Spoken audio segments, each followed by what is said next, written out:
जय हिंद। ये बात 1993 और 1996 के बीच की है, जब मैं बीकॉम कर रहा था। उस समय बिज़नेस मैगजीन्स, बिज़नेस न्यूज़पेपर्स और इंटरनेट इतनी आसानी से नहीं मिलते थे। हमारे साथ एक लड़का पढ़ता था जो हम लोगों को कुछ खबरें सुनाता था, जैसे 1 barrel of oil is trading at so many dollars in the international market, और अगर ऑयल के दाम ऐसे ही बढ़ते रहे तो इंडियन इकोनॉमी को ये नुकसान हो जाएगा, वो नुकसान हो जाएगा। हम लोग उसकी बात सुनते थे। बहुत ज़्यादा एक्सपोजर नहीं था ये बैरल और इंटरनेशनल मार्केट का।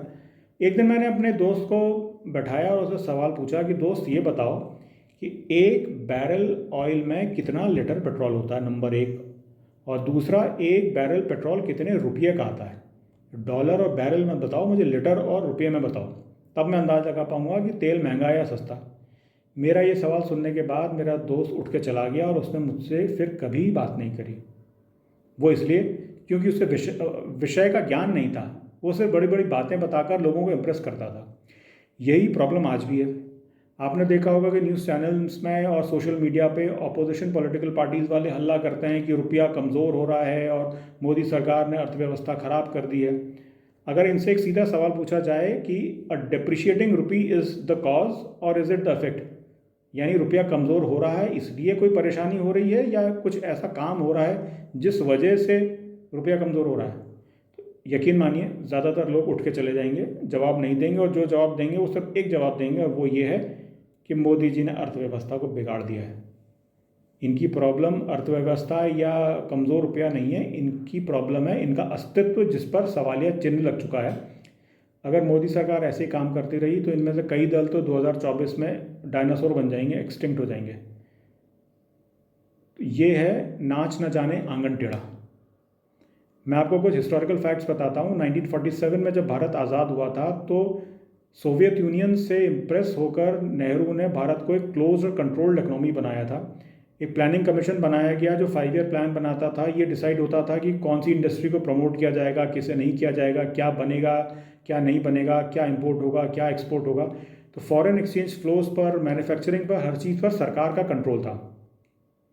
1948 में $1 वॉज इक्वल टू 4 रुपीज़, $1 4 रुपये के बराबर था।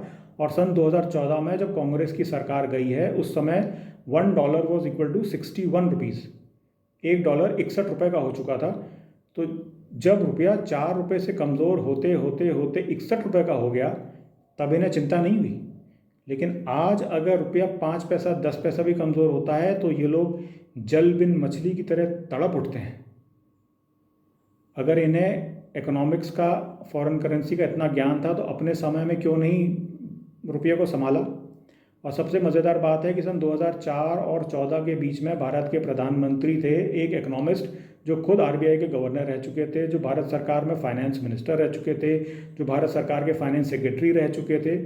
इनके कार्यकाल में रुपया 45 रुपये से कमज़ोर होकर 61 रुपये का हुआ, 45 से 61 पे पहुंच गया। क्यों? बड़ी मज़ेदार बात है कि जिस सरकार ने इमरजेंसी लागू करी और लोगों के जीवन को कंट्रोल किया, जिस पार्टी के पूर्व युवराज ने ज़बरदस्ती लोगों का स्टरलाइजेशन या नसबंदी करके लोगों का बच्चे पैदा करने की काबिलियत को भी कंट्रोल किया, उस पार्टी की सरकार अपने रुपये को कंट्रोल नहीं कर पाई और आज सीना पीट पीट कर रोती है। आप 2024 में वोट देते समय ज़रा सोच समझकर वोट दीजिएगा, और उससे पहले कई विधानसभा के चुनाव होंगे, उनमें भी सोच समझकर वोट दीजिएगा। लोग जो बोलते हैं ज़रूरी नहीं कि उन्हें उस बात का ज्ञान हो,